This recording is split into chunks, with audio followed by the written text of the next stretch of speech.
we present John Moffat as Hercule Poirot and Philip Jackson as Chief Inspector Japp in Agatha Christie's Death in the Clouds. If le bon Dieu had intended man to fly, he would have provided him with a stronger stomach. There are two things in life that never fail to fill me with horror. The first is sitting down in a dentist's chair, and the second is waiting for the moment when the aeroplane takes off. Please make sure that your seatbelts are fastened, ladies and gentlemen. We shall be taking off for Croydon very shortly. I had not even had the time to compose myself for the coming ordeal. Shortly after taking my seat, I had been obliged, par politesse, to give it up. Venetia, my dear, I had no idea you would be on this plane. How perfectly delightful to see you. Why don't we sit together? Oh, monsieur, I didn't mean that you should move. How very kind of you. I moved to a seat further back in the plane, and no sooner had I sat down than the engines began to roar, and we moved on the runway. I tried to distract myself by studying the faces of my fellow passengers. What were they thinking? The pretty girl in the corner seat on the other side of the gangway, for instance. So it's all over. 1 week living on the Riviera with all the really smart people. And all because of the Irish sweepstake. And now it's back to giving disgusting old women permanent waves. But why is she trying so hard not to look at the handsome young man sitting opposite her? She is very much aware of him, and he of her. She's pretending not to let on, but she remembers me all right. That evening in the casino when she lost her last stake on number 6, and I pretended that my winnings on number 5 were hers. I did that rather well. And the woman to whom I was obliged to give up my seat, she has scarcely said a word to her friend. Oh, mon Dieu, she is going to light a cigarette. Excuse me, madam. No smoking on board. Oh, hell. Sorry, madam. Send my maid to me, will you? She's in the forward compartment. Yes, madam. She is decidedly nervous, that one. And I do not think it is the flying that frightens her. Your dressing case, my lady. Thank you, Madeline. Can you find my nail file? Oh, certainly. Here it is, my lady. Yes. You may go back now. The channel below gleamed in the sunlight. I had taken a mild sedative to steady my stomach, and it was beginning to take effect. I was growing very drowsy. The two Frenchmen sitting behind me seemed to be arguing about prehistoric pottery. And was the man beside me really taking out a flute from its case? Or was I dreaming? Excuse me, sir. It is Dr. Bryant, isn't it? Yes, I am Dr. Bryant. There's a lady sitting at the back there on the other side of the aisle. I don't like the look of her. I was awake in an instant. The doctor was bending over a stout, middle-aged woman dressed in black who was slumped down in her seat. She's dead. I was rather afraid of that. When did you last see her? Alive, I mean. She was as right as rain when I brought her coffee down. When was that? About 3/4 of an hour ago. She's been dead for at least half an hour. There's some kind of puncture mark on her neck. Pardon, monsieur, but there was a wasp flying about the cabin earlier. I killed it. Is it possible that the poor lady died of a wasp sting? Well, it is possible, I suppose. We shall be landing at Croydon any minute. Is there anything I should do, Doctor? No, nothing. The body must not be moved, of course. Just a little moment. There is something... My dear sir, you'd better return to your seat. But there is something that has been overlooked. Do you see? Here on the floor. Another wasp, by the look of it. Yes. It is very like a wasp. But it is not a wasp. It's a kind of miniature dart with orange and black feathers. Good Lord. I never expected to see anything like this with my own eyes. You recognize it, monsieur? This is a thorn that is shot from a blowpipe by certain native tribes. Can't remember now whether from South America or Borneo. And I strongly suspect that the tip... No, don't touch it. You mean this is the famous arrow poison of the South American Indians? Can it be possible? How did you recognize it? I write detective stories. My name is Daniel Clancy, and I've made myself quite an expert in unusual ways of killing people, but I never thought I'd see anything like this in real life. Gentlemen, you must return to your seats. The plane is about to land. At Croydon, we were informed that we would have to remain in the aeroplane until the arrival of the proper authorities. Oh, this is absolutely outrageous. Shutting us in here with a dead body? It was nearly half an hour before we were taken off and ushered into the presence of the proper authorities, in the shape of my old friend, Chief Inspector Japp. I hope not to keep you any longer than is necessary, ladies and gentlemen, but as I'm sure you will appreciate, you will have to remain here until the facts of the matter have been established. Nonsense. I am Lady Horbury. You cannot detain me in this manner. I am sincerely sorry, Lady Horbury, but you see, this is a very serious matter. It looks like a case of murder. Murder? And now, Dr. Bryant. If you would care to come this way, Dr. Bryant. May I assist at your interview? Monsieur Poirot. Sorry, I didn't recognise you all muffled up like that. Do come along, by all means.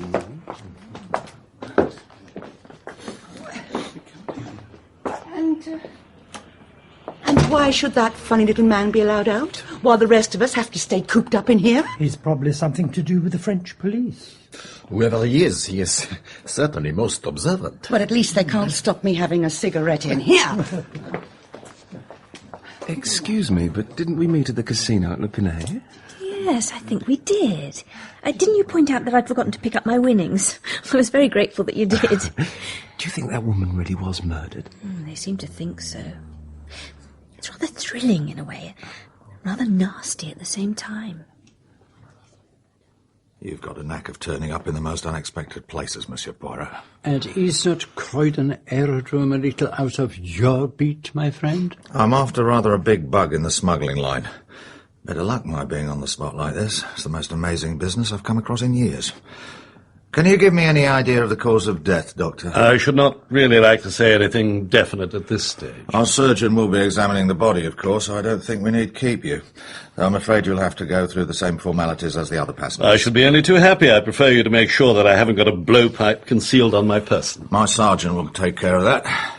This dart affair, have you any idea what would be likely to be on the tip of it? As far as I know, curare is the usual poison employed by native tribes. Would that do the trick? In a remarkably short time. But not very easy to obtain, I imagine. Not at all easy for a layman. Then you better make sure to search him extra carefully, Sergeant. Thank you, Doctor.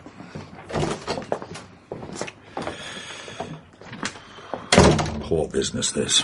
A bit too sensational to be true. I mean, blowpipes and poisoned darts in an aeroplane. Well, it's an insult to one's intelligence. That, my friend, is a very profound remark. I've got a couple of men searching the plane, but before we get down to questioning everybody, I'd like to get some idea of who was sitting where. The plane was divided into 2 passenger compartments, I understand, with the steward's pantry and the toilets in between them. That is so. We need not concern ourselves with the people in the forward compartment. And the dead woman was sitting at the rear of the plane across the aisle from you. And in front of her was Mr. Ryder, and in front of him was Mr. Clancy. The chap who had the brainwave about the blowpipe? Yes. And in front of him was Mr. Gale, sitting opposite Miss Gray. Who was facing the rear of the plane.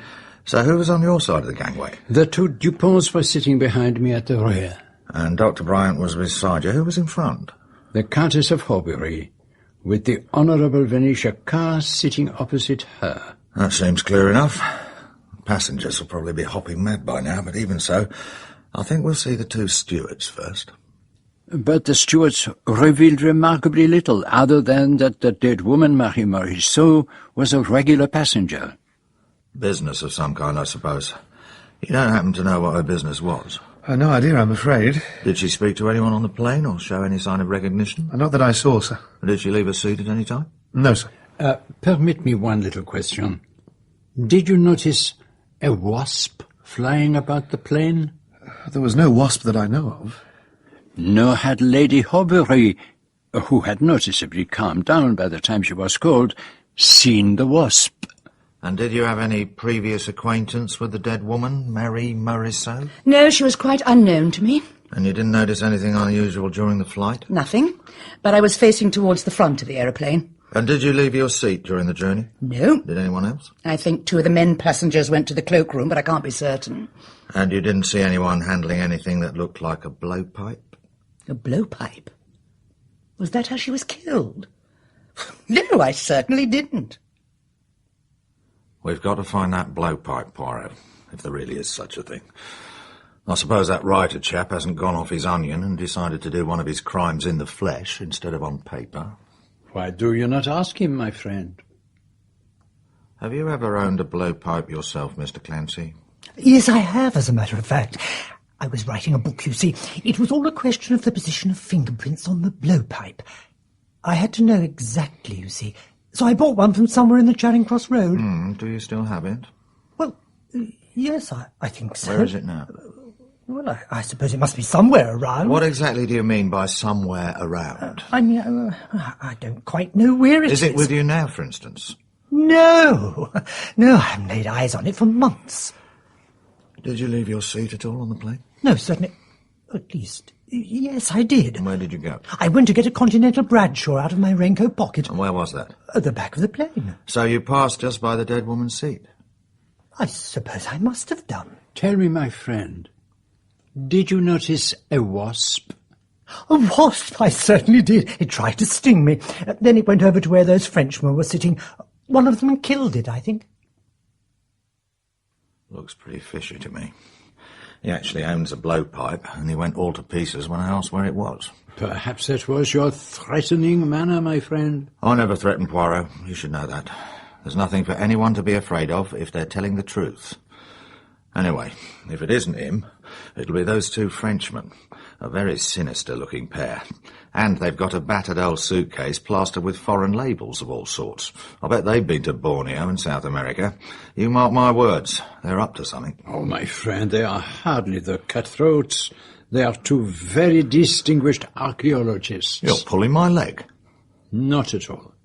They are Armand Dupont and his son Jean, and they have come to England to lecture to the Royal Archaeological Society. Well, if you say so, Poirot. But you must admit they don't look much. The world's famous men seldom do. I myself have before now been taken for a hairdresser. You don't say. Well, let's have the rest of them in. But none of them seem to have noticed anything of any importance. Lady Horbury's acquaintance, the Honourable Venetia Carr, had spent all her time staring out of the window. Mr. Ryder, who was only concerned about making his business meeting, was engrossed in his papers. Norman Gale, who turned out to be, oh ma foi, a dentist, had eyes only for the beautiful Miss Grey. You were facing the rear of the plane. Did you happen to notice Madame Morisot at all? Oh, yes, I noticed her all right. And why was that, Miss Grey? Well, she was most frightfully ugly, and her hair was a terrible mess. After they had all been questioned, Japp's sergeant came in, carrying something carefully wrapped up in a handkerchief. It was a blowpipe, and he had discovered it, pushed out of sight behind seat number 9, the seat which had been occupied by me. So this is your work, old bird. Oh, mon ami, when I commit a murder, it will not be with the arrow poison of the South American Indians. It is a bit low, I admit. A crude detective story dodge, but it seems to have worked. So what are we looking for? A man who has travelled to South America or Borneo, or wherever they carry on like that. Now, if you look closely, my friend, you will notice a microscopic piece of paper adhering to the pipe. It looks very like the remains of a torn-off price ticket. I fancy that our murderer found the blowpipe not in the upper reaches of the Amazon, but in some Paris curio shop. That will probably make the search easier. And there is one little favour I beg of you, mon ami. What's that, Poirot? I would like all the passengers' luggage and the contents of their bags and pockets to be checked and listed. They'll kick up a terrible fuss. Oh, I am sure you are more than capable of handling that, mon ami. Very well, Poirot. Anything for the great detective. The inquest on Madame Morisot took place 4 days later. It told me very little that I did not know, except for the evidence of one witness. Monsieur Fournier of the Sûreté. Although the name on the passport of the deceased was Marie-Angélique Morisseau, she was better known by the name of Madame Giselle, one of the most notable money lenders in Paris, with a number of clients in England, particularly among the upper and professional classes. She was a woman of very original character, and reputed to be extremely wealthy. The implications of this seemed to make very little impression on the reporters present in court, who were far more excited by the blowpipe and the poisoned dart. According to the chief government analysts, it had been dipped in the venom of Dyspholidus typus, a South African snake better known as the boomslang. There was a small stir of interest when Lady Horbury was called, but as it turned out, the reporters were more interested in her hat than her evidence. The jury were, however, greatly impressed by the fact that the blowpipe had been found behind my seat, and at the end of the inquest, the foreman returned a verdict which, I am thankful to say, the coroner refused to accept. I wonder what was in that paper that the coroner wouldn't have at any price. I can't tell you if you really wish to know. Monsieur Poirot, I didn't see you standing there. Well, do tell us. It was a verdict of willful murder, mademoiselle, against myself. Definitely, I must set to work to clear my character. Au revoir. What an extraordinarily odd little beggar. I don't see how he could do much detecting. Any criminal could spot him a mile off. Oh, you've got very old-fashioned ideas about detectives. They don't crawl about with magnifying glasses wearing false beards nowadays. They just sit down and think the case out psychologically. Rather less strenuous. Physically, perhaps. But of course you need a clear, cool brain. You mean a hot, muddled one wouldn't do? Look, would you mind... I mean, it would be frightfully nice. How about having a cup of tea with me? Oh, thank you very much. I think that would be an excellent idea. It's an odd show, this murder business. I don't quite know what to make of it all. I'm certainly worried about it from the work point of view. I'm an assistant in a hairdresser's, and they mayn't like to employ a girl who's been mixed up in a murder case. Anyone's only got to look at you to know you couldn't murder anybody. I'm not so sure about that. There's one of my regular ladies. She's got a voice like a corncrake, and she grumbles about everything. I really think sometimes that killing her off would be a good deed all round, so long as I could be sure I'd get away with it. Well, you didn't do this particular murder anyway. I can swear to that. And I can swear that you didn't. Of course, I don't know what my patients would make of it all. Your patients? I'm a dentist. And a dentist who might be a homicidal maniac is not a very alluring prospect. I hope you don't mind me being a dentist. Why should I mind? Well, there's always something rather comic about a dentist. Not a very romantic profession. Well, it's decidedly a cut above being a hairdresser's assistant. I feel we're going to be friends, don't you? Oh, yes. Great friends, I'm sure of it. Now, who do you really think murdered that Giselle woman? Well, old boy, that was a pretty narrow escape. You might have been locked up in a police cell. I fear that such an occurrence might have damaged me professionally. Well, it wouldn't be the first time a detective turned out to be a murderer. Ah, Monsieur Fournier. May I present my old friend, Monsieur Poirot? I witnessed your performance in court this morning. I think I had the pleasure of meeting you some years ago. Now, may I suggest that you both come and dine with me in my rooms?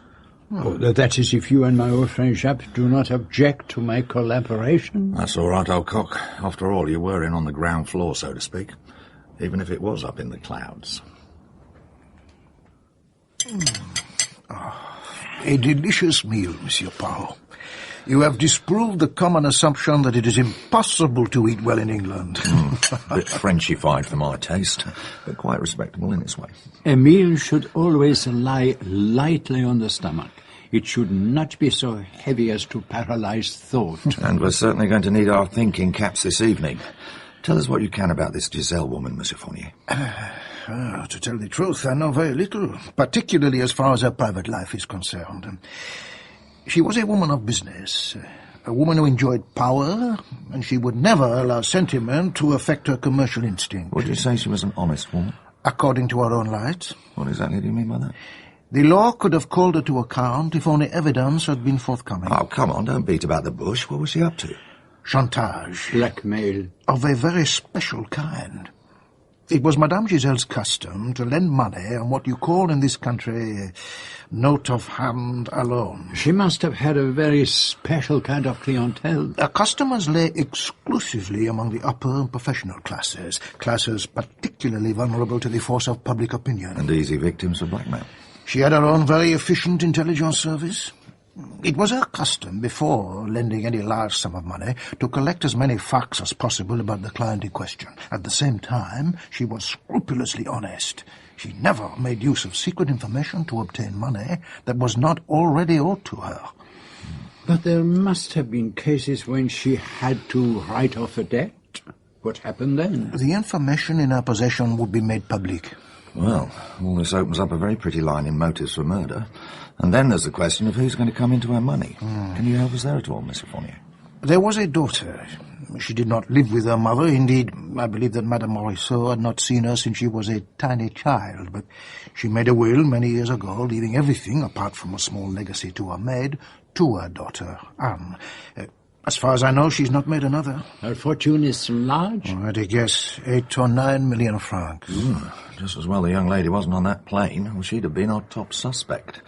How old would she be, this Anne Morisot? About 24 or 5, I should imagine. I don't very well see how she could be connected with the crime. But we'll have to get down to this blackmail business. Everyone on the plane categorically denies knowing Madame Giselle, but one of them's obviously lying, and we've got to find out which. An examination of her papers might give us an idea. I fear not. Immediately after the news of her death came through from Scotland Yard, I went straight to her house. All the papers in her safe had been burned. Who burned them? Do you know? She had a confidential maid, Elise, who had instructions to burn the contents of the safe in the event of anything happening to her mistress.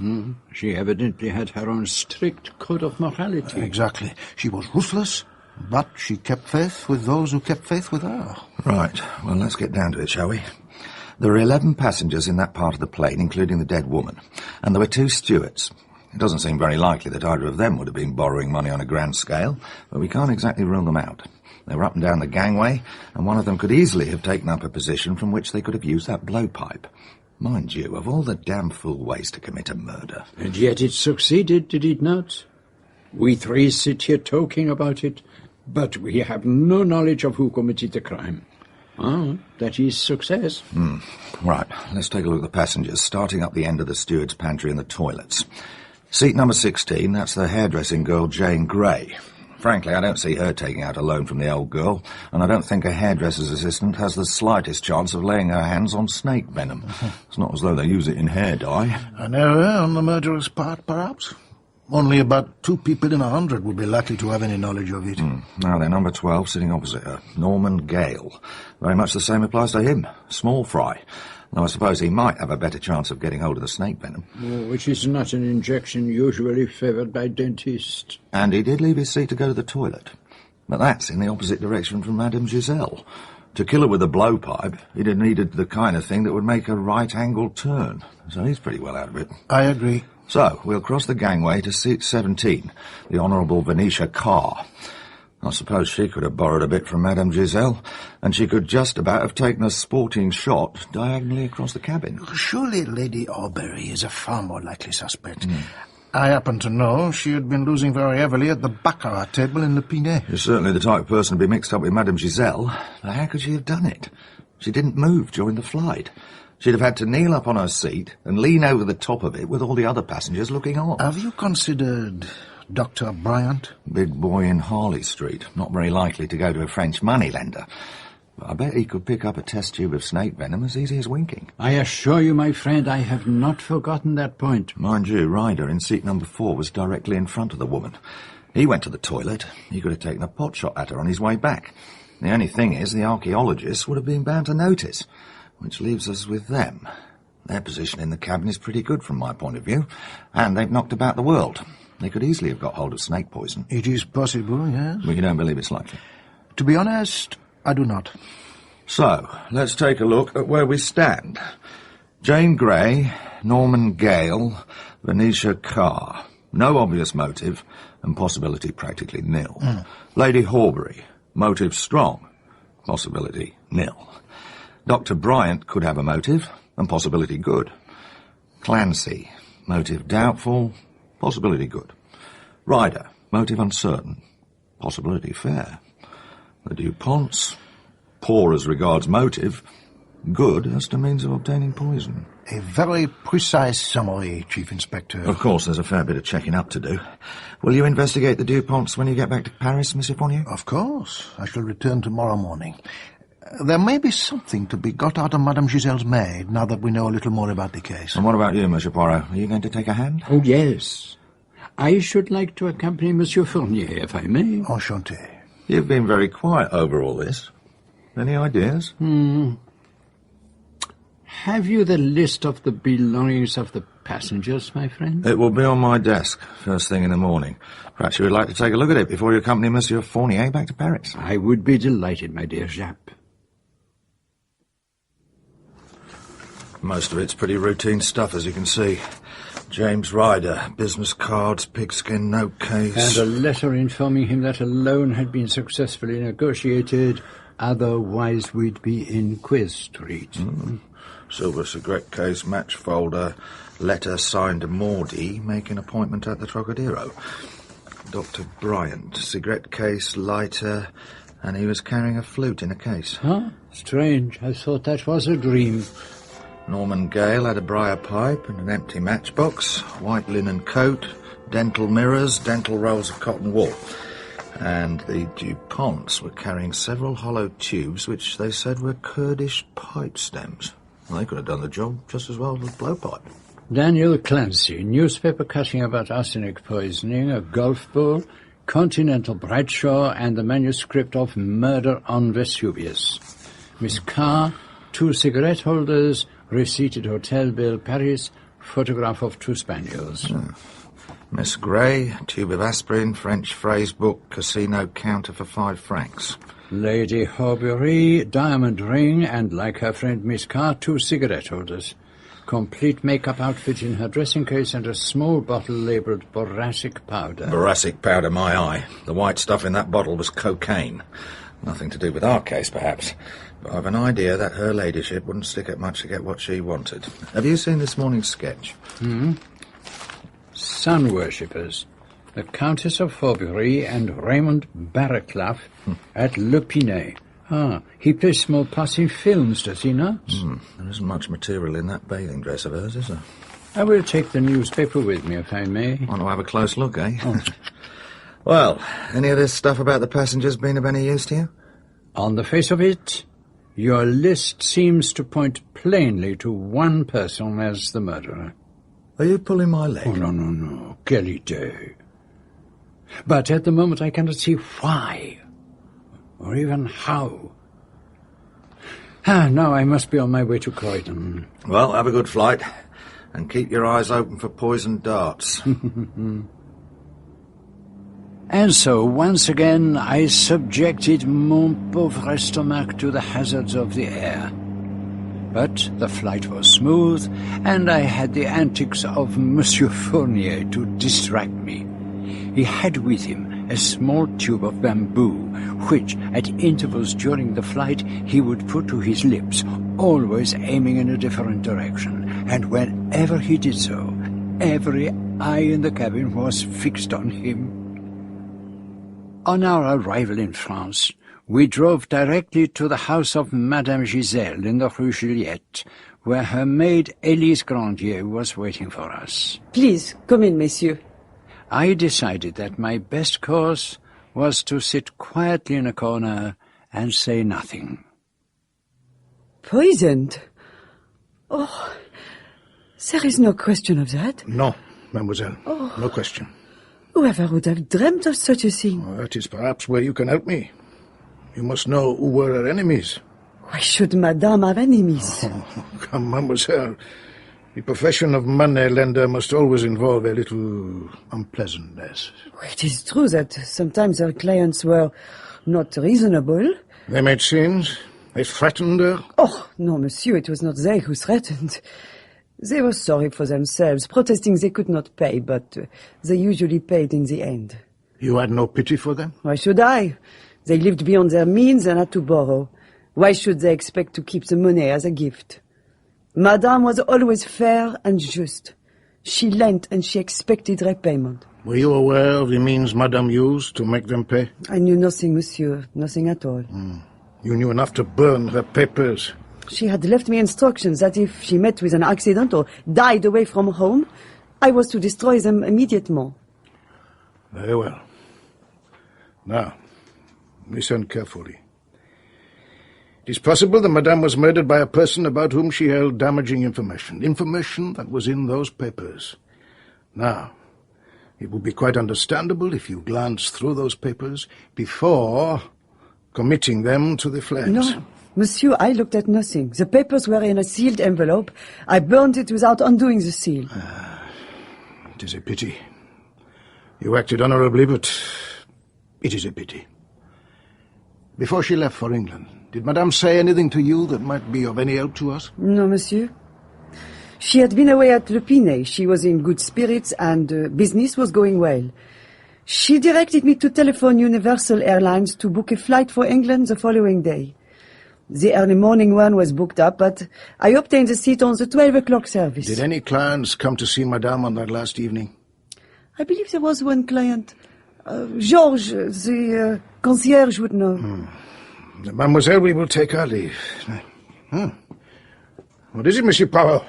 Are you looking for something? Yes, for something I do not see. Photographs of Madame Giselle's family. She had no family, monsieur. But she had a daughter. Is there no photograph of her? Oh, monsieur, it is true she had a daughter, but that was long ago. It is my belief that Madame had not seen her since she was a tiny baby. She may not even have been married to the child's father. But Madame Giselle left her money to this daughter. Who else was there to leave it to? She had no friends. She was always alone. Money was her only passion. She left you a legacy, you know that. I have been informed so. Madame was always very generous. Well, mademoiselle, that will be all for the present. Are you quite sure that there is nothing at all that you have omitted to mention? What could that be? Well, come then, Monsieur Poirot.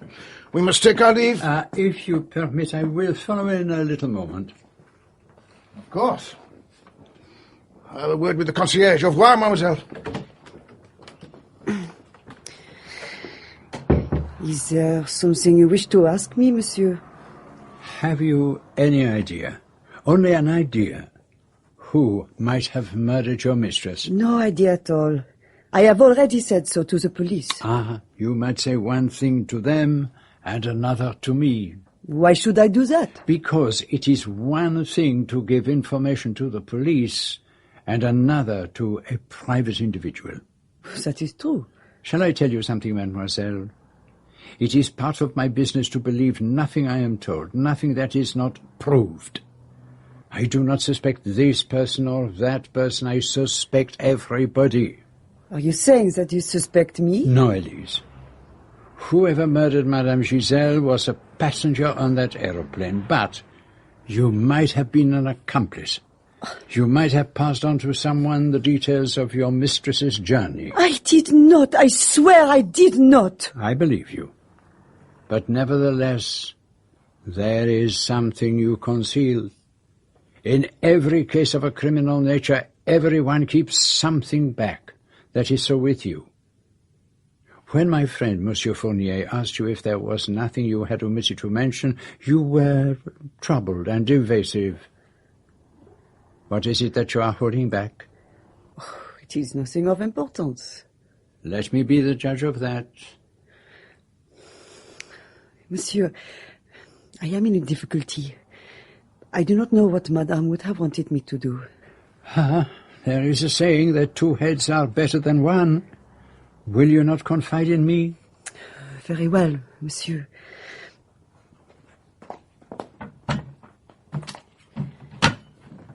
It is this.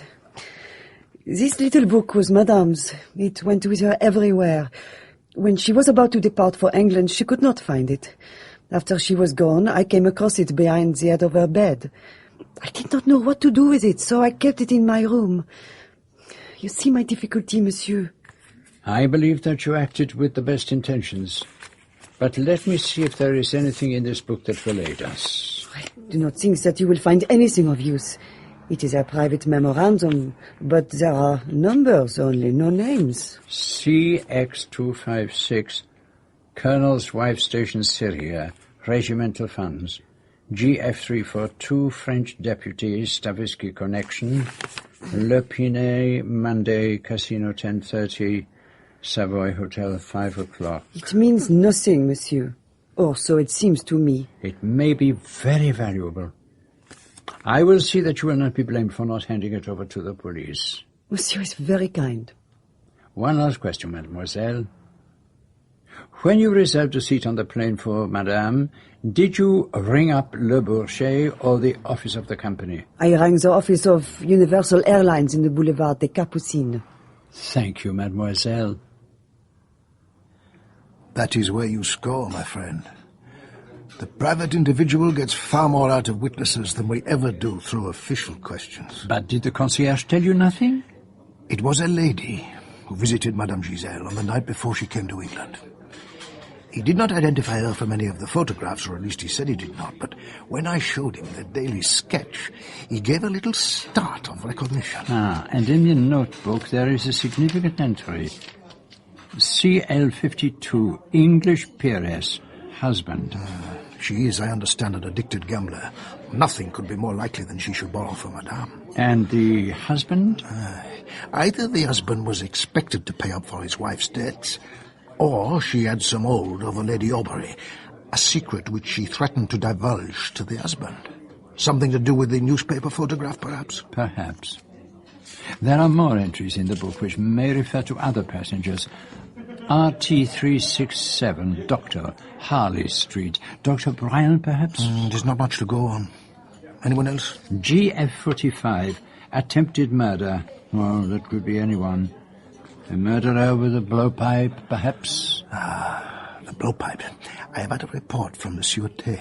A Greek antique dealer has reported the sale of a blowpipe. The price tickets he uses are very similar to the one on the murder weapon, but there is one vital difference. What is that? The silk on the darts was red, not black and yellow. And who was the purchaser of this blowpipe? An American, or so he says. Chewing gum, wearing tortoiseshell-rimmed glasses, did not speak French. Probably a wild goose chase. Probably. But now I am going to lead you on another wild goose chase. Where to? To the Boulevard des Capucines, the offices of Universal Airlines. And if you please, let me do the talking. Yes, monsieur, that is correct. Madame's maid asked for the 8:45 service, but it was fully booked, so we gave her a seat on the 12 o'clock flight. How very curious. A friend of mine who travelled on the 8:45 service on that day said that the plane was half empty. Possibly your friend has mistaken the day. No, there was no mistake. It was the day of the murder. He said if he had missed that plane, he would have travelled on the flight on which that woman was killed. Well, of course, sometimes when people arrive at the last minute... No, that was not the case. Do you not think it would be better if you were to tell me the truth? I don't understand you, monsieur. You understand me very well. You should also understand that in a case of murder, it is a very serious offence to withhold important information. How much were you paid and who paid you? I meant no harm. I had no idea. How much? 5,000 francs. Continue. A man. I'd never seen him before, came in and said he was going to England the following day. He wanted to negotiate a loan from Madame Giselle, but he wanted to appear to meet her by chance. He knew that she would be travelling the following day, but he could not manage the earlier flight. All I had to do was to tell her that the early service was full and to give her seat number 2 on the 12 o'clock flight. I saw nothing wrong in that. And they do business in unconventional ways. Americans? Yes, monsieur. Describe this man. He had grey hair, horn-rimmed glasses, and a little beard. And did he book a seat for himself? Yes, seat number 1, next to Madame. And what was his name? Silas Hopper. His seat was never occupied. There was no one of that name on the flight. You have withheld important information from the police. This is a very serious offence. Why was it so important that Madame Giselle should travel on that flight? There is some factor here that I do not understand. But who is this mysterious American? Oh, no, there is no American. It is the same as the man who bought the blowpipe, the chewing gum, the nasal accent, the spectacles, and now the false beard. It is easy enough. It would certainly seem to rule out Lady Aubrey. Perhaps, but the man who booked the ticket does not necessarily have to be the murderer, my friend. Yes, it would be easy enough for her to persuade someone to help her. She is a beautiful woman.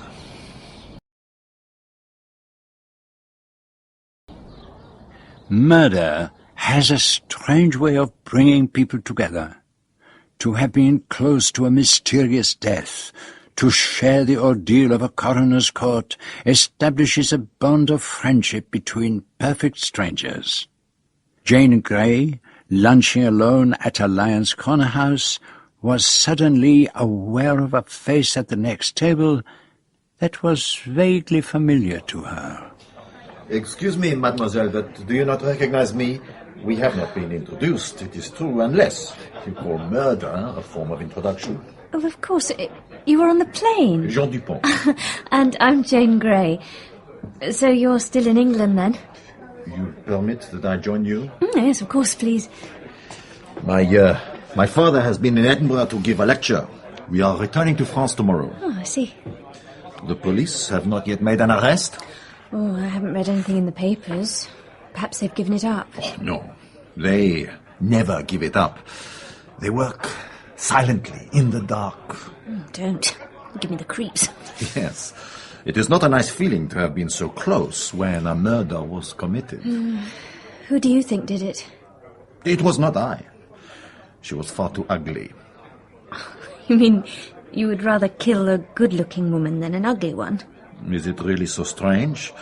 If a woman is good-looking, you are fond of her. She treats you badly, she is unfaithful, she makes you mad with jealousy. So you say to yourself, I will kill her.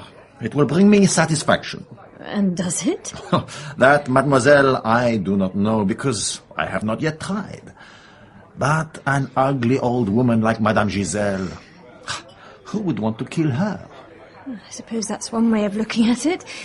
But perhaps she might have been pretty once. Yes. It is the tragedy of life that women grow old. You seem to think a lot about women and their looks. Naturally. It only seems strange to you because you are English. You know, when I was sitting in the... how do you call it? The coroner's court? Yes. I looked at you and I thought, how nice it would be if I could see that girl again one day. And here I am sitting next to her. The gods arrange things very well sometimes. You're an archaeologist, aren't you? Yes, mademoiselle. Oh, you must have been to so many countries and seen so much. I shall never go anywhere or see anything. You would like that? To go abroad, to see the wild parts of the earth? You would not be able to get your hair waved, remember? It waves by itself. Mademoiselle, as I said, I have to return to France tomorrow. It would give me great pleasure to spend a little more time in your company. I wonder if you would care to dine with me tonight? Oh, I'm sorry. I've already arranged something else. I too am sorry. You will come again to France? I don't expect so.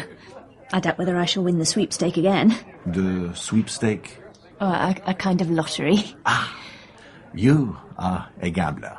Then, I wish you good luck. And I hope that your luck will arrange for our paths to cross again someday soon.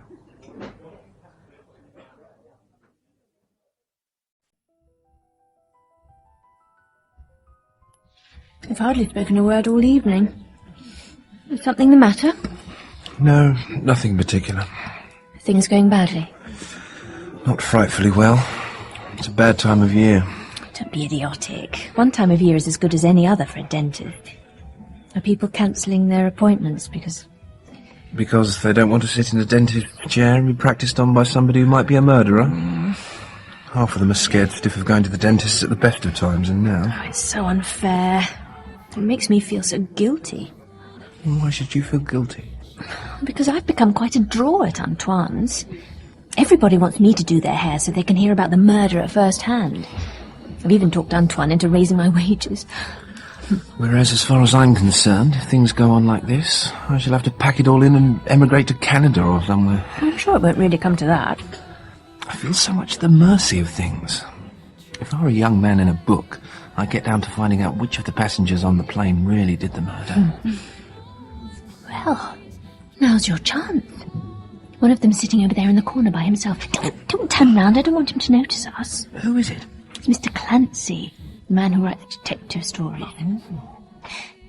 Why don't we follow him when he leaves? You never know, he might find out something. How far has he got with his dinner? He's about level with us. And we'd better get a move on so we can leave immediately after he does. We mustn't draw attention to ourselves.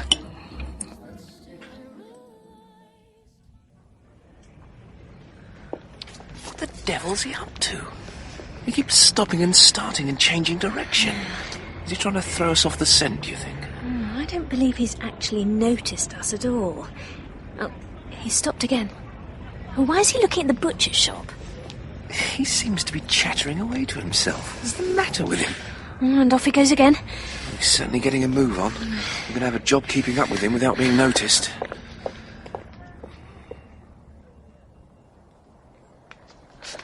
He stopped. He seems to be looking for something. His keys, he's going in. 47 Cardigan Street. That's the address he gave for himself at the inquest. A fine evening for the chase, is it not?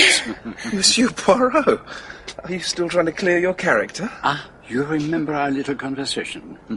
And are you playing at detectives? Is it the ingenious Mr. Clancy that you suspect? Oh, so do you, or you wouldn't be here. Ah, no, mademoiselle. No, there are more important things than finding the murderer. The vital point is to clear the innocent. But why should we not combine together? I am about to call on Mr. Clancy. Now, I would suggest that you, mademoiselle, accompany me in the guise of a secretary. Here, take this notebook and pencil for the shorthand. But I can't write shorthand. You can make signs on the paper, can you not? As for you, Mr. Gale, I suggest that you meet us upstairs at Monseigneur's in an hour's time. Very well. Come then, mademoiselle. Murder, and to be part of it oneself, it's simply amazing. All very shocking, of course, but undoubtedly rather thrilling. I'm writing the whole thing just as it happened, only as fiction, of course, with pen portraits of all the passengers. The airmail mystery, it ought to sell like wildfire. Won't you be had up for libel or something? Oh, no, dear lady. My story is far too ingenious for that. And it is because of your ingenuity, Monsieur Clancy, that I have come to see you. It would be of great interest to me to know who, in your opinion, committed the crime. Well, of course, I'm very flattered. But a real murder is very different from my little mysteries. You haven't any control over the facts. No, but if you had to make a sporting guess, who would you choose? Well, I suppose one of the two Frenchmen. Ah, why is that? Well, she was French. Seems more likely somehow. And they were sitting on the opposite side, not far away from her. But really, I don't know. It depends so much on motive. Yes. I gather there's a daughter who comes into Madame Giselle's money. And there might be people on board who owed her money and couldn't afford to pay her back. True. And there are other possibilities. Let us suppose that Madame Giselle knew of something, attempted murder, shall we say, on the part of one of these people. Attempted murder? What a very curious suggestion. In a case like this one must think of everything. That blowpipe that you bought. I wish I'd never mentioned the blasted thing. I think you mentioned you bought it in the Charing Cross Road. Do you remember by any chance the name of the shop? Well, it might have been Mitchell and Smith. And then again, it might have been Houghton a man. Perhaps, Miss Grey, you would be so obliging as to take down those two names. Yes, Monsieur Poirot. And now, Mr. Clancy, we must take our departure. Oh, well, you came at a fortunate moment. For days I've been racking my brains for the name of the criminal in my story. And just now I saw it written up above a butcher's shop. Pargeter. Oh, but you must allow me to give you a copy of The Case of the Scarlet Petal. It deals in some detail with arrow poisons. Here you are. You are too amiable, monsieur. Oh, not at all. I notice, Miss Grey, that you don't use the Pitman system of shorthand. No. Miss Grey uses a much more efficient system recently devised in Czechoslovakia. You don't say. I do. Very clever, those Czechs. Pilsen beer, glass, gloves, and now a new shorthand system. I'm sorry I couldn't be more helpful. I hope you find your blowpipe. So, did you get anything out of Mr. Clancy? He's not so scatterbrained as one might imagine. He saw through me, all right. Did you really want those addresses? I think they might be useful, yes. And are you going to go through this process with all the passengers on the plane? Oh, yes. It is part of my order and method. But I could perhaps solve the problem more quickly if I had help. But what kind of help? Well, help from you, Mr. Gale, and later perhaps from you too, Miss Grey. What can I do? You will not like it. Let me be the judge of that. What is it? Frankly, what I need is a blackmailer. A blackmailer? What for? Oh, to blackmail. What else? Who am I to blackmail? You will write... No, I will write a note and you will copy it to the Countess of Horbury. The lady who was sitting across the gangway from us? The same. In this note you will ask for an interview. You will refer to certain business dealings of Madame Giselle having passed into your hands. And then? You will be accorded an interview. You will say certain things in which I will instruct you, and you will ask for £10,000. You're mad. No, not at all. I am eccentric, possibly, but mad, no. What if she sends for the police? She will not send for the police. You can't know that. Oh, mon cher, practically speaking, I know everything. I don't like the idea of blackmailing a woman. You have the chivalrous spirit. But I assure you that Lady Horbury is not worth the fine feelings. She is, to use your idiom, a nasty piece of goods.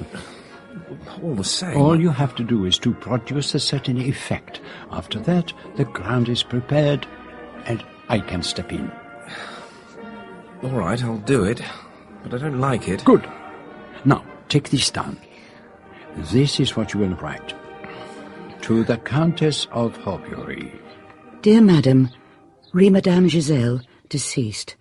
I am the holder of certain documents formerly in her possession. If you or Mr. Raymond Barraclough are interested in the matter, I should be happy to call on you. Or perhaps you would prefer me to deal directly with your husband. Yours truly, John Robinson. Well, will I do? Oh, nom de Dieu, what kind of comedy do you think you are playing? I thought you said it would be as well if I wore a slight disguise. A slight disguise? What do you think you are? A Guy Fawkes to go on top of the bonfire? A false beard that cries out to heaven, and those ridiculous eyebrows. My friend, this is certainly not your métier. I acted in amateur theatricals a great deal at one time. No, mon ami, you are to be a blackmailer, not a comedian. I want her ladyship to fear you, not die of laughing the moment she sees you. Now, let me take a hand. This is a serious business. And let me be certain that you know your lines. There's no need to go into details, Lady Horbury. We all know how pleasant a few days on the Riviera can be, but husbands seldom agree. I don't need to tell you what the evidence consists of. Giselle always came up with the goods. The question is, who needs it most? You or Lord Horbury? How did you get hold of this so-called evidence. Now, really, Lady Horbury, that's rather beside the point. Show it to me. No, I'm not so green as that. If we agree to do business, of course, that's another matter. I'll show you the stuff before you hand the money over. How much do you want? 10,000 pounds, not dollars. I could never lay my hands on anything like that amount. Oh, it's wonderful what you can do when you try. Jewels aren't fetching what they did, but pearls are still pearls. Oh, it's no good. I can't get that kind of money. Well, in that case, it's only right that Lord Horbury should know what's been going on. And I believe I'm right in saying that a woman who loses a divorce case on account of her adultery doesn't get any money. And that Raymond Barraclough, who you're having such a merry time with in those pictures in the papers, may have a very pretty face, but he isn't exactly rolling in it, is he? I'll leave you to think it over.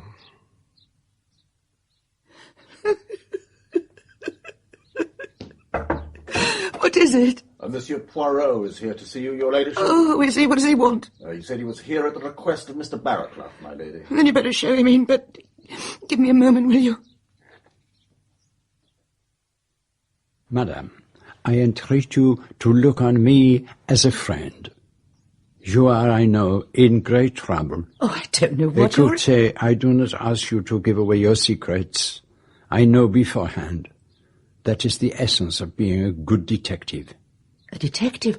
Of course you were on the plane. Now let us get down to business. A little while ago you had a visitor. His name was Brown, perhaps. Robinson. Well, it is the same thing. He came here to blackmail you. He has in his possession certain proofs of an indiscretion, proofs that were once in the possession of Madame Giselle. He offers them to you for perhaps £8,000. 10. And you will not find it easy to get that amount quickly. Oh, I can't get it at all. I'm already heavily in debt. No. Calm yourself. Place yourself in my hands. I will deal with this Mr. Robinson. And how much will you require for your services? Oh, I ask only that you tell me the whole truth about this business. And you will get me out of this mess? You will never hear of Mr. Robinson again. All right. I'll tell you everything. I began borrowing from that Giselle woman 18 months ago. I was in a hole. Gambling? And other things. I had an appalling run of luck. Who sent you to her? Well, Raymond, Mr. Barraclough, told me he'd heard she lent money to society women. And she lent you as much as you wanted? Not at first, but then she began to lend me more. And I gather that you and Mr. Barraclough had become friends? Yes.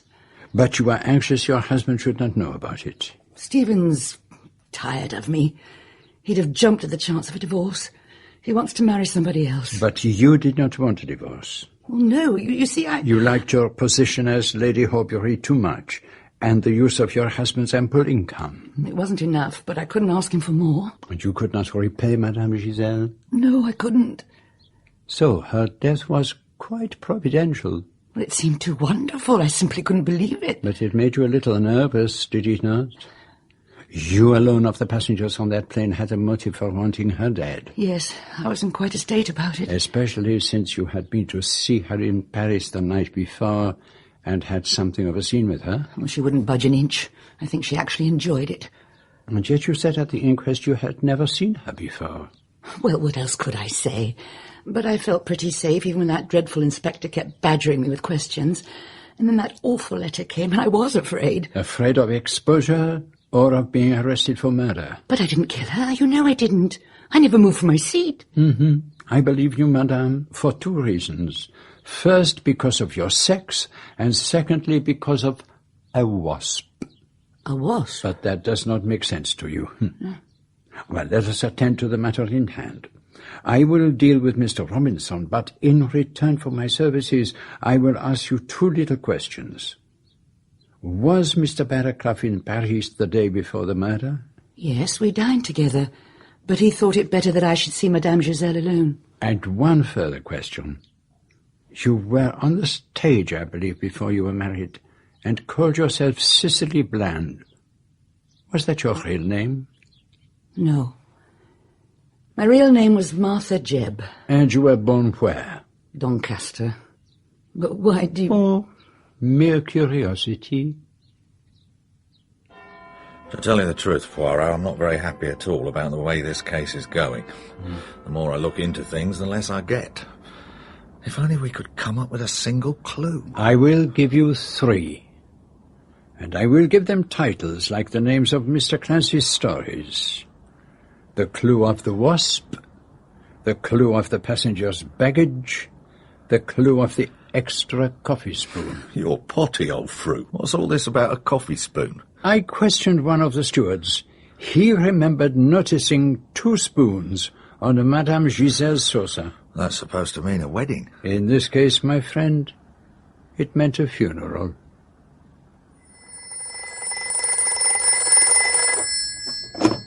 Is that Monsieur Hercule Poirot? Speaking. I have a call for you from Paris, Monsieur Fournier. Pray be so good as to put him through at once. Go ahead, caller. Monsieur Poirot, it is most important that you come to Paris straight away. Can you be at my office by 2 o'clock tomorrow? The daughter of Madame Giselle has come to claim her inheritance. It was the event for which I had been waiting. The entry on the scene of the shadowy figure of whose presence I had been conscious all along. Now, very soon, all would be made clear. But this time I did not feel inclined to trust my stomach to the hazards of the air. I travelled by the boat train, taking with me, once again as my secretary, Miss Jane Grey. It couldn't have come at a better time, really. I've been given the push.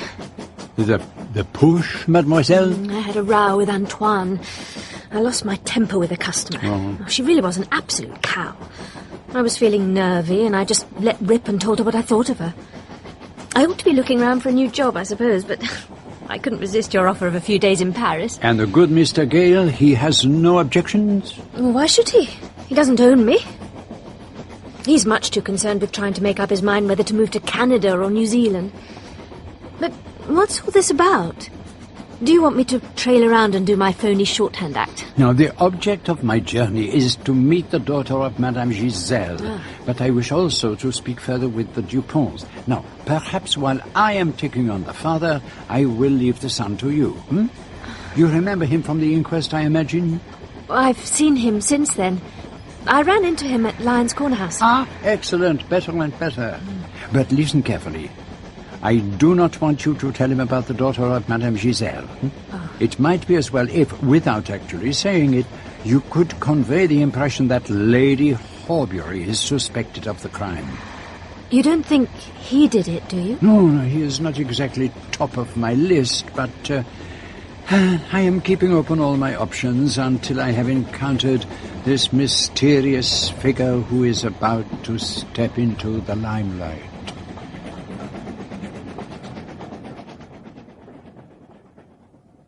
She has gone to check into the Hotel Madeleine, but she should be back here at any moment. I've only had the chance to have a few words with her. What age is Mademoiselle Morisot? Ah, but she is not Mademoiselle Morisot. She is Mrs. Richards, married and 24 years old, according to her birth certificate, which she brought with her to establish her identity. She is the daughter of Georges Liman and Madame Morisot, both of Quebec. Quebec? That should throw a certain light on the early life of Madame Giselle. As far as I can piece it out, Marie Morisot was a nursery governess when she met this Georges Liman. They married, but after the child was born, they went their separate ways. Marie Morisot to France, and I have no idea what became of Liman. The child was left with the Institut de Marie. Madame Morisot sent money for her daughter from time to time, and then a lump sum, which was to be given to her when she reached the age of 21. And how did Anne Morisot come to hear of her mother's death and her inheritance? We inserted discreet advertisements in various journals. One of these came to the notice of the principal of the Institut de Marie, who telegraphed to Mrs. Richards, who was then working in Europe. And who is this Richards, the girl's husband? I gather he comes from Detroit. He is a maker of surgical instruments. He did not accompany his wife? No, he is still in America. And is Mrs. Richards able to throw any light on the reason for her mother's murder? She knows nothing whatsoever about her, apart from the few facts given to her by the principal of the Institut de Marie. But she is here. Please, show Mrs. Richards in.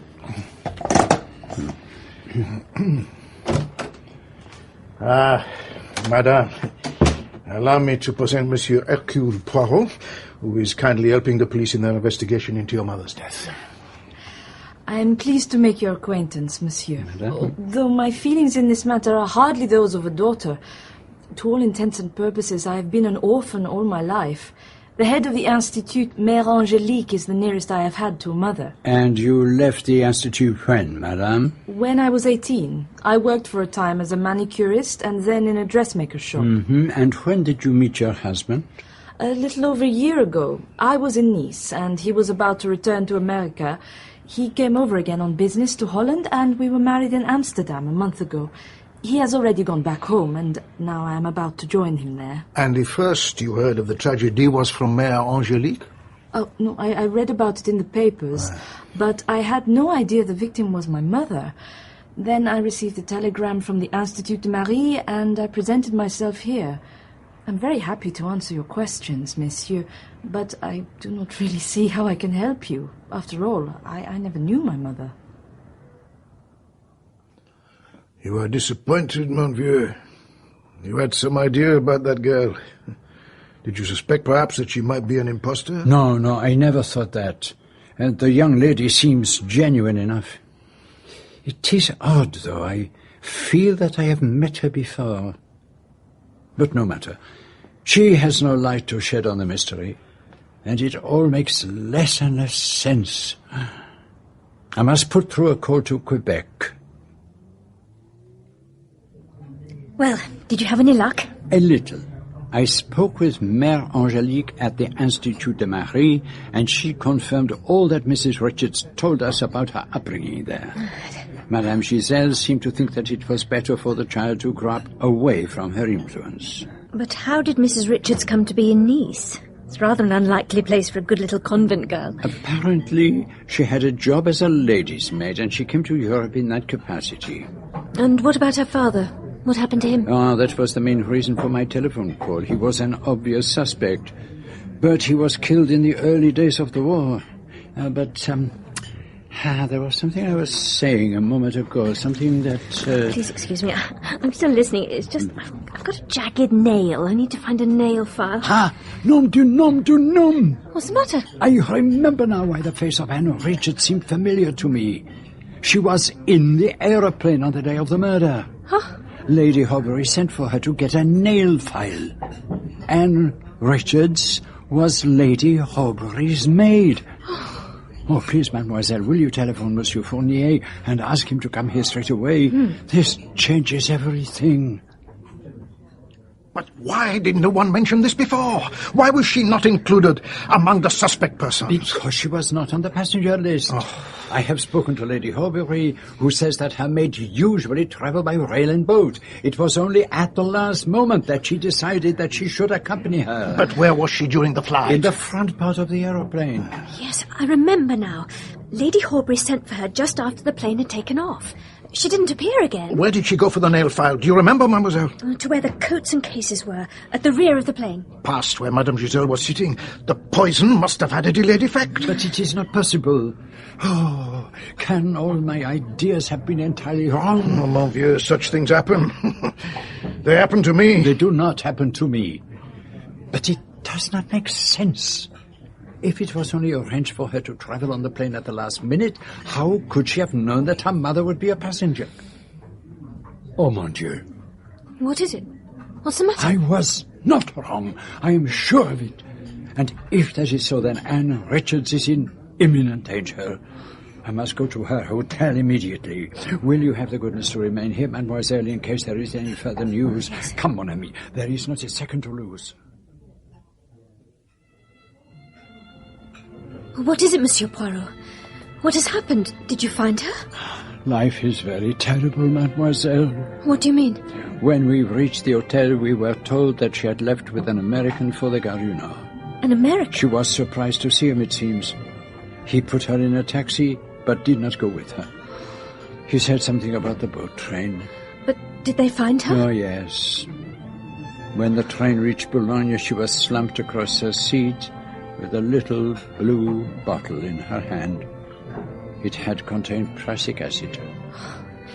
You mean she killed herself? Ah, that is what the police think. Well, what will you do now? I shall return to England tomorrow. But I would prefer you to remain in Paris, if you will. There are various tasks that you could perform for me, and I would still like you to talk to Jean Dupont. Oh, that's already arranged. We're having dinner together tomorrow night. Oh, excellent. And, do not feel you have to hasten your return. Stay in Paris for as long as you wish.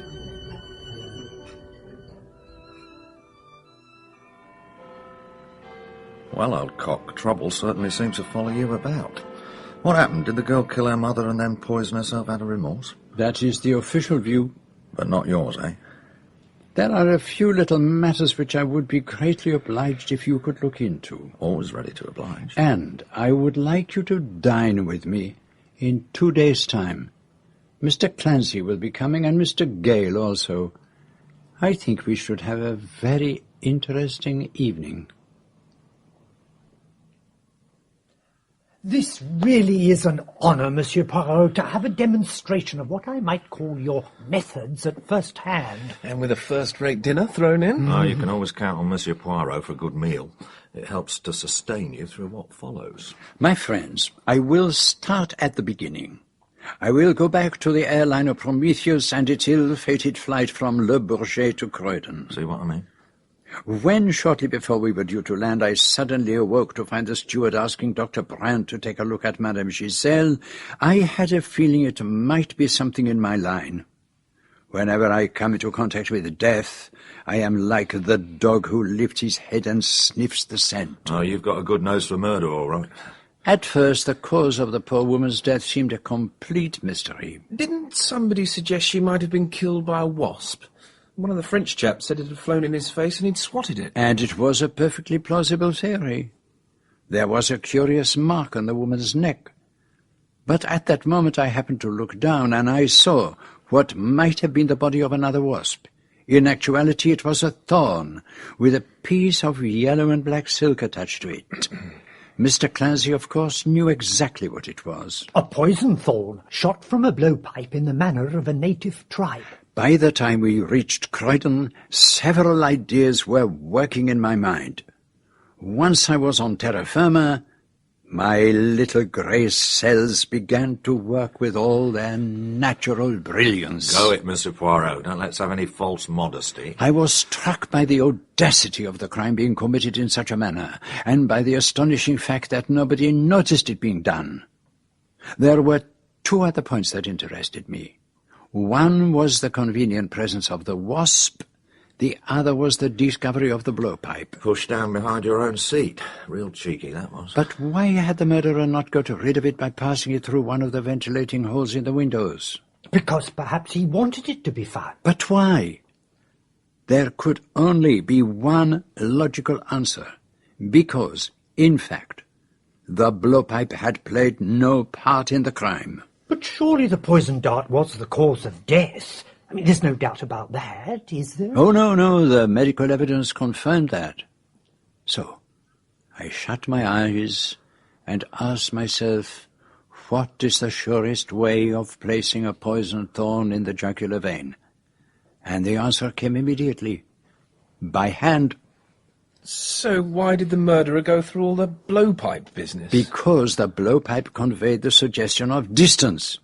If my theory was right, the person who killed Madame Giselle must have gone right up to her and bent over her. That could only have been one of the stewards. There was one other person. Mr. Clancy had passed immediately by Madame Giselle's seat, and it was he who had first drawn attention to the blowpipe theory. This is monstrous. It's outrageous. Sit down, Mr. Clancy. I have not finished.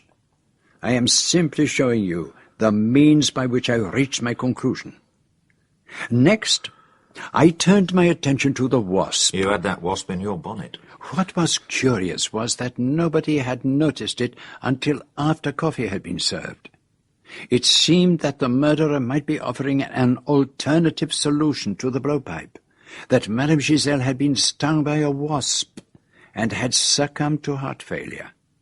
But the success of that solution depended on whether the killer could retrieve the poisoned thorn before anyone noticed what had happened. It could be done easily enough. Was that why the silk attached to the thorn was yellow instead of cerise, so that it might resemble a wasp? Bravo, Mr. Clancy. It was just that. Our killer approaches the victim's table, presses the thorn into her neck, and releases the wasp. But how could the murderer have done that? I mean, do you mean he was carrying the wasp in a box or something? Which was why Monsieur Poirot was so interested in the contents of the passengers' pockets and their hand luggage. And here I came up against a totally unexpected development. I found what I was looking for, but it was on the wrong person. There was an empty Bryant and May's matchbox in Norman Gale's pocket. But by everyone's evidence, Mr. Gale had never passed down the gangway. He had only visited the toilet compartment, which was in the opposite direction from where Madame Giselle was sitting. Well, at least that puts me in the clear. Does it? There was a method by which Mr. Gale could have committed the crime, as the contents of his attaché case showed. Don't even remember what was in it. Oh, well, it can wait for a little. I am merely explaining my ideas about the crime. I now had two men who could have committed the crime, Mr. Clancy and Mr. Gale. But could I find a sufficiently convincing motive? And I confess I could not. You always did make life difficult for yourself. Of all the passengers on the plane, the only one who was undoubtedly mixed up with Madame Giselle and who would benefit by her death was Lady Horbury, and I did not see how she could have committed the crime. But what about this daughter of Madame Giselle's? She stood to inherit a pretty tidy sum. Couldn't she have been one of the women on the plane? The point did occur to me, Mr. Clancy. I ruled out Venetia Carr, and subsequently I was able to rule out Lady Horbury, but Jane Grey was another matter. I investigated her antecedents very carefully, and I satisfied myself that she was not the daughter of Madame Giselle. And so you reached a series of dead ends? So it seemed. And yet I was convinced that Mr. Gale was the murderer. There was the empty matchbox and the contents of the attaché case. But what did I stand to gain from Madame Giselle's death? All that happened was that I lost most of my best patients. I tried to gain Mr. Gale's confidence. I pretended to confide in him. I even persuaded him to help me in a fake blackmailing attempt on Lady Horbury. And it was there that he made his first mistake. I had suggested a modest disguise. He arrived to play his part with a makeup that was utterly ludicrous. No one could play a part as badly as he proposed to play that one, and there could only be one reason for this, that he did not wish to reveal how perfectly he could disguise himself, how well he could play a part. But I don't understand. Why should he want to play a part? Be patient, Monsieur Clancy. All will be explained. Because I was worried that Mademoiselle Jane was becoming too closely involved with Gale, I took her to Paris with me as my secretary, after Monsieur Fournier had told me that Anne Morisot was arriving to claim her fortune. The moment she walked into the room, I was convinced that I had seen her before, but I could not place her. And when I did, it was too late. And where had you seen her before? She was on the plane, and she was the maid of Lady Horbury. And when I discovered that, when I realized that she had lied, all my theories were overthrown. Here, overwhelmingly, was the guilty person. But then it became clear to me that she had not planned to be on the plane at all. She was there only as the result of a last-minute change of mind on the part of her mistress. I can't make head nor tail of any of I this. wouldn't let it worry you, Mr. Clancy. So when did you give up on the idea that I was the murderer? I did not give up. You are the murderer. For goodness sake, this is ridiculous. Perhaps you would be so good as to reveal the result of your investigations, Chief Inspector? Your name isn't Gale at all. You only called yourself that when you went into partnership as a dentist with your uncle, John Gale. You took his name, but you were his sister's son, not his brother's. Your real name is Richards. It was as Richards that you met Anne Morisot at Nice last year when she was there with her mistress, Lady Horbury. Very quickly she became infatuated with you. You had her eating out of your hand. The story that she told us was not true. She did know her mother's maiden name, and she knew about her money-lending activity. She knew also that she might be heir to a vast fortune. From Anne you'd learned that Lady Horbury was a client of Giselle, and a plan began to form itself in your mind. Giselle was to be murdered in such a way as to throw suspicion on Lady Horbury. You mean to say Anne Morisot knew all about it? Oh, yes, yes. After all, did she not say that she never knew her mother? She and Gale met again in Nice this summer, and he began to put his plan into action. The clerk at Universal Airlines was bribed so that Giselle and Lady Horbury should travel on the same plane. But surely it was taking an absurd risk if Anne Morisot was going to be there as well. Ah, but as I told you, that was a decision taken only at the last moment by Lady Horbury, and that seriously jeopardized your plans, did it not, Mr. Gale? Your original idea was that Anne Morisot should claim the inheritance with a perfect alibi, since she would have been on the cross-channel ferry at the time of the murder. Later you would marry her, and the fortune would be yours. I imagine that for a moment when you saw her on the plane, your determination wavered, but you decided to go ahead nevertheless. You're very clever with your ideas and your imagining, Monsieur Poirot. You ought to be in Mr. Clancy's profession. What you imagined, Monsieur Poirot, is hardly evidence. Perhaps not. But then I do have a little evidence. Oh, really? Well, then perhaps you can tell me how I managed to kill Madame Giselle, when everyone who was on the plane knows perfectly well I never went near her. I will tell you exactly how you committed the crime. And my evidence is in the contents of your dispatch case. You were on holiday. Why take with you a dentist's linen coat? That is what I ask myself. And the answer is that it closely resembled a steward's jacket. What's that supposed to mean? This is what it means. When coffee had been served and the stewards had gone to the front of the aeroplane, you went to the toilet, took your linen coat from the dispatch case which you had carefully placed close by, padded your cheeks with cotton wool, came out, took a coffee spoon from the box in the pantry opposite, hurried down the gangway with the quick run of a steward, spoon in hand, to Madame Giselle's table. You thrust the thorn into her neck, opened the matchbox and let the wasp escape, creating a momentary diversion. You hurried back to the toilet, changed your coat, and strolled leisurely back to your seat. The whole thing took only a couple of minutes. And what about Jane Grey? Do you suppose she wouldn't have noticed me capering about, pretending to be a steward? I can tell you the answer to that. As soon as you got up, Miss Grey took out her powder compact and had a good look at herself in her hand mirror, and then she started to powder her nose and adjust her lipstick. Oh, the vanity of women. That doesn't mean a thing. You can't prove a word of this. A photograph of you has been transmitted to Rotterdam. It has been identified as that of a Mr. Richards, who married Anne Morisot the week before she came forward to claim her inheritance. So I married her. What does that prove? You were playing a dangerous game.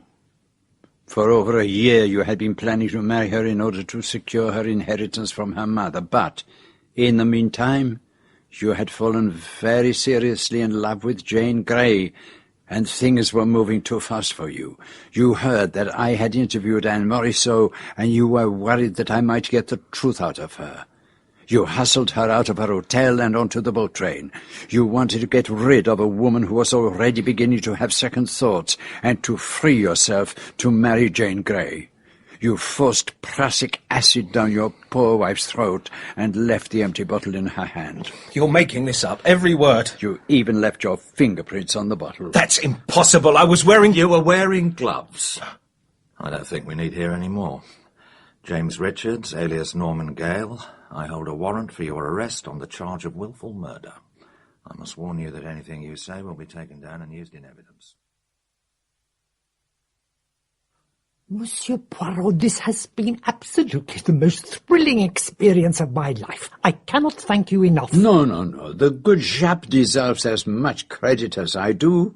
He has done wonders in identifying Gail as Richards, who incidentally worked for 6 months on a snake farm in South Africa. The Canadian police are after Richards. A girl he was mixed up with there is supposed to have committed suicide, but facts have come to light which seem to point to murder. Terrible. A killer.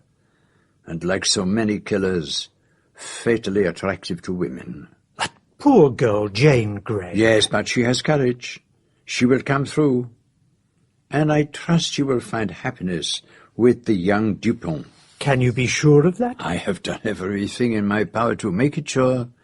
I have made a considerable contribution towards the Dupont's expedition to Persia, and I have arranged for Jane Grey to take part in it. But will she go, do you think? They left this morning. Archaeology has a way of bringing people together, and there are many consolations in digging up the past. It is a little like a detective story, but if you happen to dig up a corpse with the remains of a poisoned dart in its neck, it is a little too late to send for Hercule Poirot.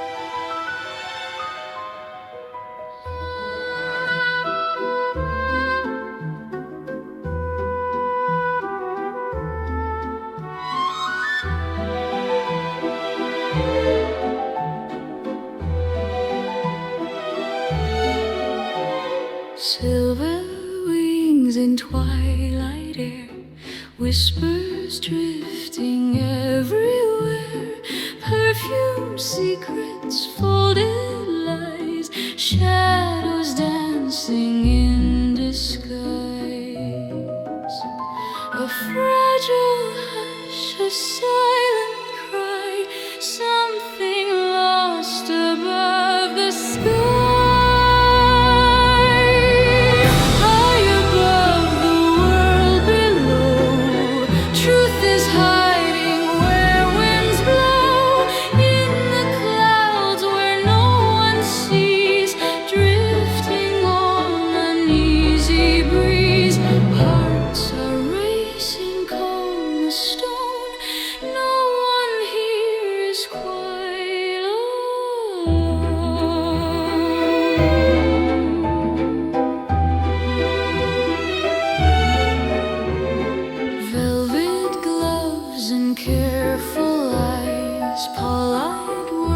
That sterilize tiny clues in teacups fade, silent bargains quietly made. Engines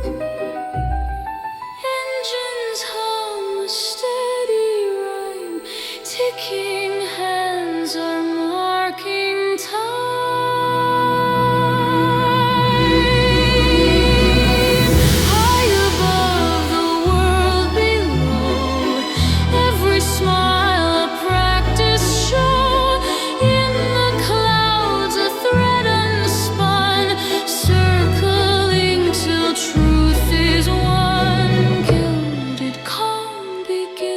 To cry.